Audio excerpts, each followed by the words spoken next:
Calontong ini dalam pengetahuan mengenai batu tuh karena dari dulu zamannya dia kuliah dia udah menyukai yang namanya batu. Apa yang menarik dari batu itu dan kenapa sekarang ini baru terjadi yang namanya tren? Saya akan meluruskan banyak pernyataan yang tidak benar dari yang Anda ucapkan. Oh, seperti apa? Seperti misalnya, iya. Saya belum perkenalan, ya kan? Oh iya, iyalah. Perkenalan dulu. Hah? Perkenalan dulu. Saya dari manajemen kajian pecinta trendy. Yaitu? Makan pete. Makan pete. Kalau Anda melihat ada tadi yang saya garis bawahi ya. Iya. Karena Anda menyebutkan sekarang ada yang lagi tren baru. Iya. Batu. Iya. Itu kesalahan fatal. Loh kenapa? Anda menyebutkan kalau itu menyebut itu baru, itu salah. Tapi kan sekarang sudah mulai banyak, lebih banyak lagi sekarang ini. Artinya berkembang. Itu bukan baru.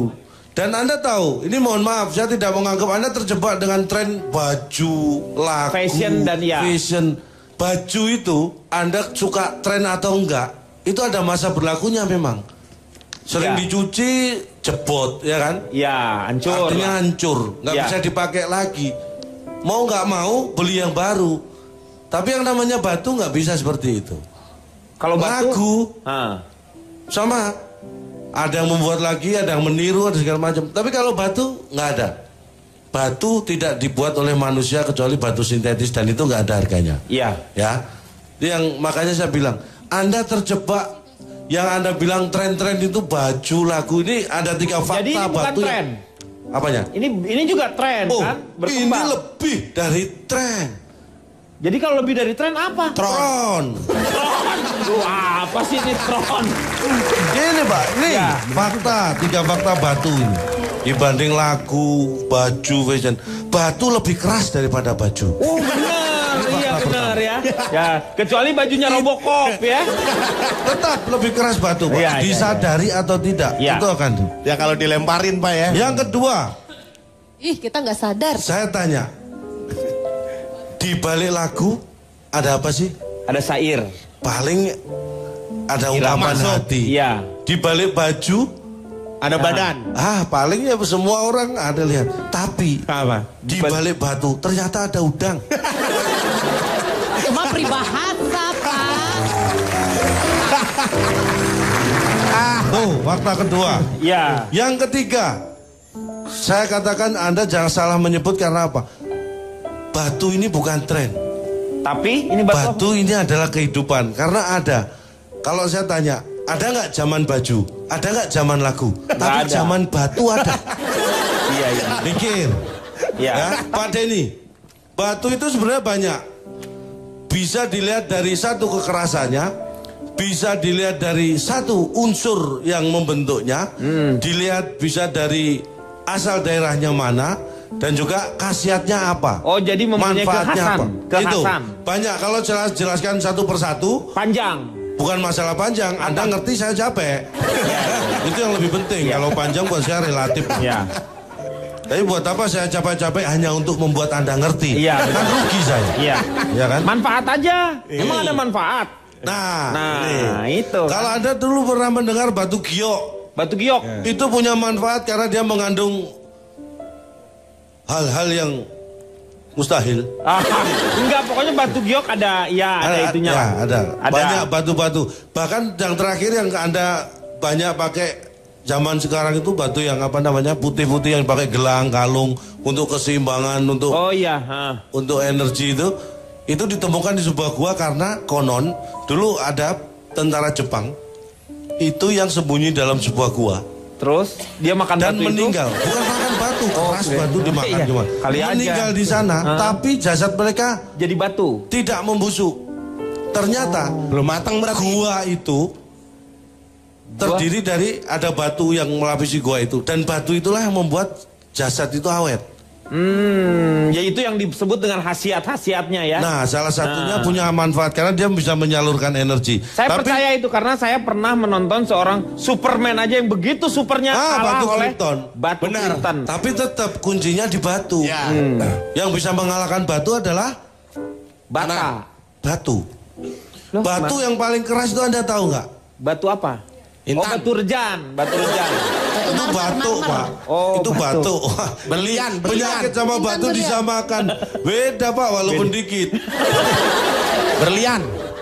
Intan. Berlian itu batu paling keras. Dia disebut batu apa? Mulia itu. Permata. Dia permata. Itu permata kategorinya. Kekerasannya di atas 8,5 MOS. MOHS itu satuan kekerasan batu. Jadi MOS itu ya. MOS. Tertinggi itu intan, dia berlian intan itu 10. Kalau safir, ruby itu di bawahnya antara 9,5 Christopher. Jadi yang permata yang itu termasuknya itu adalah batu intan. Permata. Intan kalau digosok jadi berlian. Oh enggak, lecet intan digosok. Saya pernah nyoba. Maksud gua sih intannya batu bukan orang. Oh, batu intan dong batu bilang. Intan.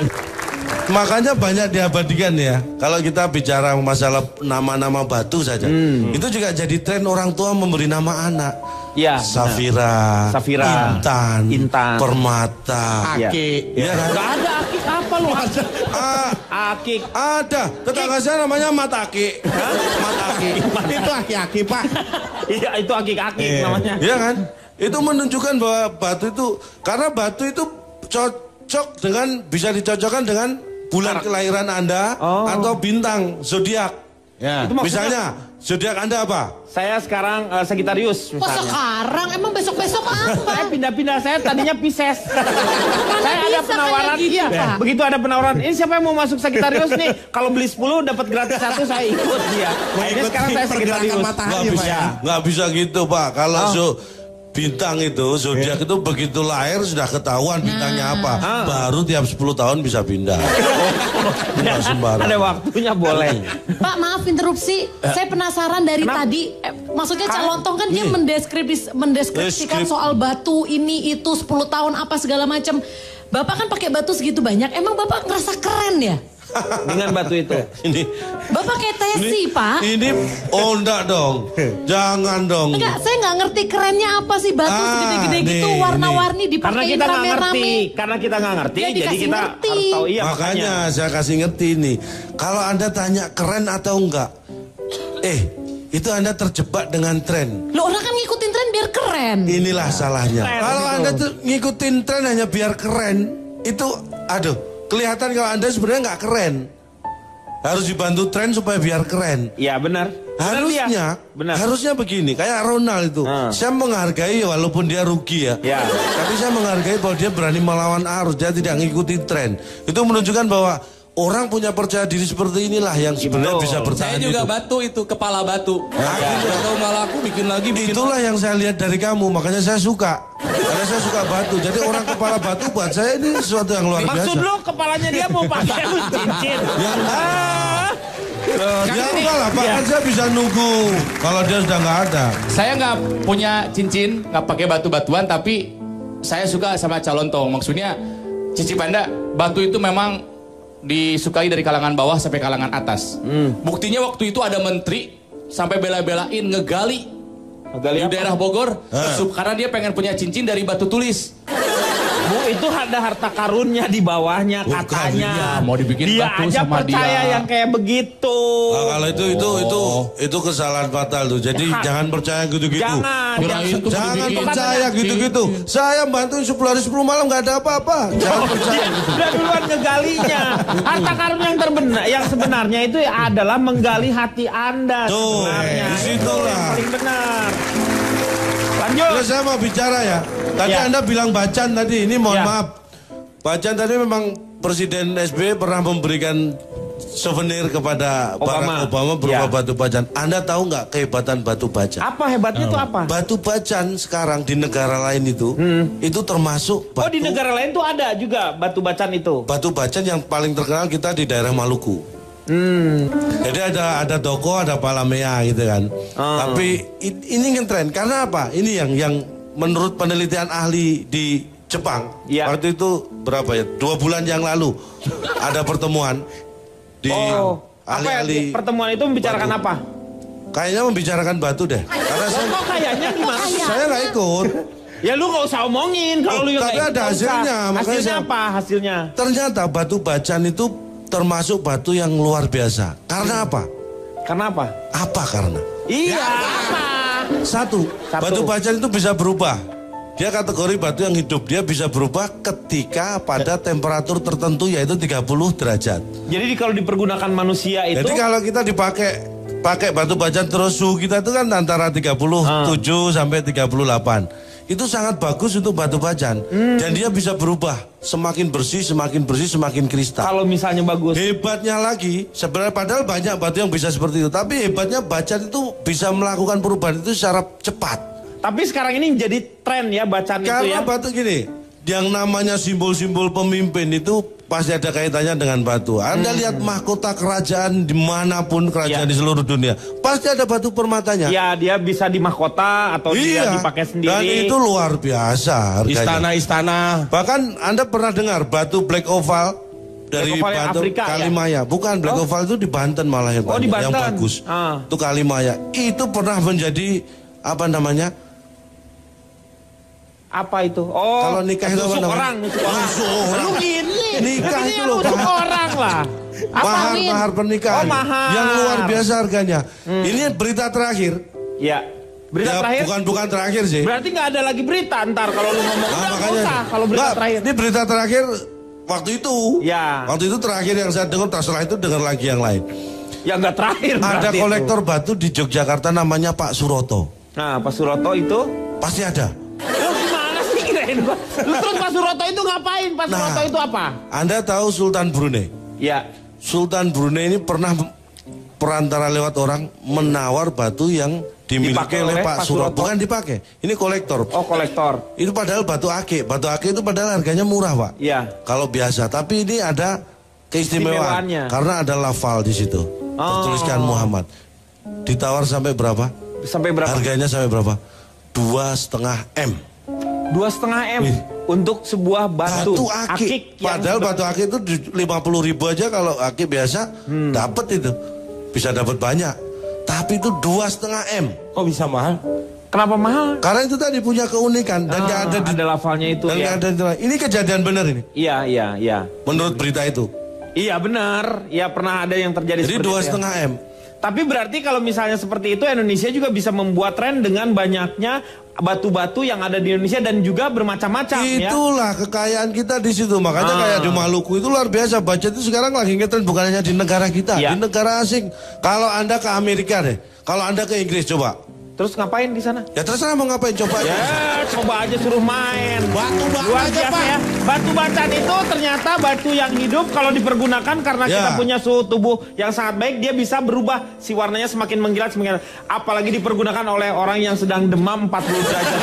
Makin mengkilat. Kalau lebih panas nggak bisa. Oh, nggak bisa. Nggak bisa. Harus 37 gitu. Lebih panas harus ke dokter. Batu bata aja, Pak. Kalau nggak sembuh. Batu bata itu kalau disusun sudah jadi rumah, itu mahal juga harganya. Ya itu kan namanya juga bikin rumah. Sekarang kayak masalah batu ya Pak. Maaf banget nih Cak, saya tidak bermaksud untuk menyerang Cak Lontong ya. Tapi saya nggak ngerti Pak. Ya itu berarti Anda tidak mengikutinya. Beli batu mahal-mahal warna merah, kuning, hijau dipakai semua segrembrek-grembrek kayak gitu. Apa bagusnya? Mendingan batu apung bisa menghaluskan pantat wajan dan juga kaki yang pecah-pecah. Jelas ada fungsinya Pak. Pak Akbar, ada harapan. Dengan batu apung ternyata ya. Iya, makasih banget ya. Sipan telah memberikan ide yang sangat menarik. Iya benar pakai batu apung aja. Ya. Baru Pak, bikin pencerahan nih Pak. Sekarang kita akan mendengarkan mungkin Calontong punya tips-tips untuk menghadapi tren. Supaya tren itu menjadi hal yang positif untuk kita. Yang pertama Pak, ya. Jadi tren itu kadang-kadang nih plesetannya terlanjur rame, nanti diikutin. Itu banyak mengatakan seperti itu. Terlanjur rame. Karena simple. Apa yang disebut tren ketika banyak yang melakukan. Ya. Tapi ya boleh saya kritik sedikit? Silakan. Saya paling senang dikritik. Singkatan Anda itu ini terlalu ramenya oke. Nanti diikutinya oke. E-nya kenapa pakai diikuti? Doang. Harusnya pakai apa E-nya apa gitu. Sekarang E-nya. Ya ini sana ya. Terlanjur rame. Nanti diikuti. Ya kan? Ganti harusnya. Karena tren itu kadang-kadang kenapa ada orang yang dianggap kaget terhadap tren. Oh. Ini memunculkan esensi kagetnya. Oh, esensi kagetnya ada itu orang yang melalui... bisa menerima tren, ada yang gagap atau kaget dengan tren, ada juga. Jadi memakai mewakili kata yang gitu. Oh iya, oke. Dan kalau saya bicara masalah batu, masalah yang lain itu bukan tren, karena dia lebih ke budaya sebenarnya. Karena ada di satu daerah, tidak ada di daerah lain, itu sebenarnya bukan tren. Kalau tren itu bisa mendunia. Iya. Tapi kalau terkendala dengan daerah atau terkendala dengan situasi, itu namanya bukan tren, tapi bisa jadi itu budaya. Dan beda budaya dengan tren. Kalau tren sifatnya hanya sementara, berulang-ulang. Kalau budaya itu menetap dan ada pada jiwa orang-orang di sekitarnya. Terus tren itu juga memicu fenomena besar pasak daripada tiang seperti yang saya sebut.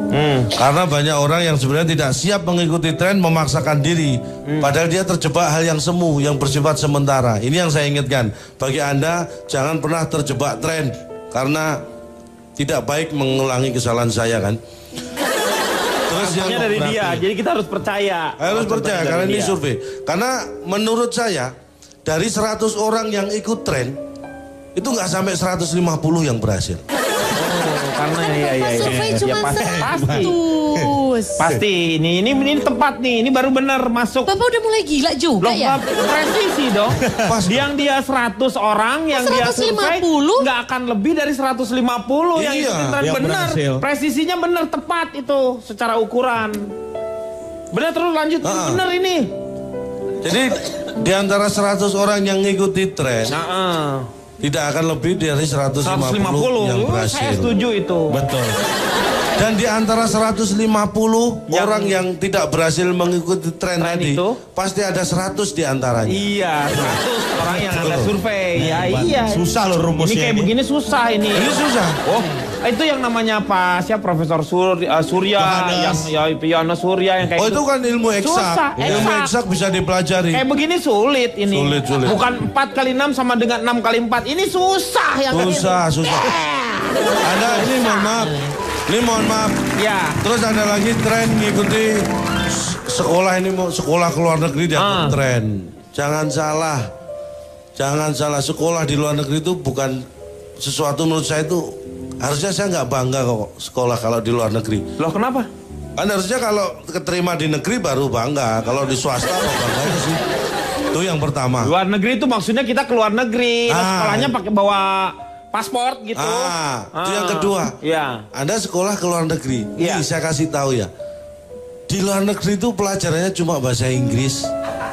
Nggak ada pelajaran lain. Kita itu lebih lengkap matematika, fisika, biologi. Kalau ke Tiongkok bahasa Mandarin. Nggak percaya.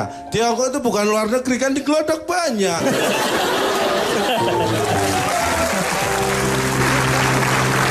Bapak belain dong. Ini buktinya ya, saya ke Inggris. Benar dia. Ini saya ke Inggris, ke Amerika. Sampulnya saja matematika. Saya buka isinya, ya bahasa Inggris. Kelihatannya fisika. Saya buka, lah dalamnya bahasa Inggris. Jadi apapun sampulnya pelajarannya cuma bahasa Inggris. Bahasa Inggris ternyata. Jadi makanya mereka pintarnya bahasa Inggris doang. Itu bahasa pengantarnya, Cak. Bahasa pengantarnya bahasa Inggris. Bahasa apa? Bahasa yang ngantar. Loh kalau gurunya nggak ajarin, cuman yang ngantar aja. Kasihan ya Pak ya. Ini saya buktikan ya. Saya lah, saya mungkin terjebak dengan hanya bukunya ya. Saya ikuti pura-pura masuk ke dalam kelas. Masuk. Pura-pura saya jadi murid. Dikira guru. Ya orang bapak gede. Ya kan, tapi nggak masalah. Akhirnya saya menemukan sekolah yang saya masuk pura-pura murid dan benar-benar dikira murid. Pelajaran matematika. Ini di Inggris, Pak.